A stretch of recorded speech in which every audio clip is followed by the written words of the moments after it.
Hi guys, it is Oukitel WP23 and today I will show you how to delay clicks on it.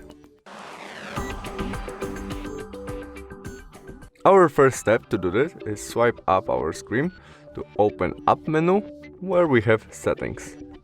We press that and after that scroll down to X ablative option. We press it, choose it, and after that we are look for option timing controls. Click on it where we have touch and hold delay. We choose it and we can change from short, medium and long.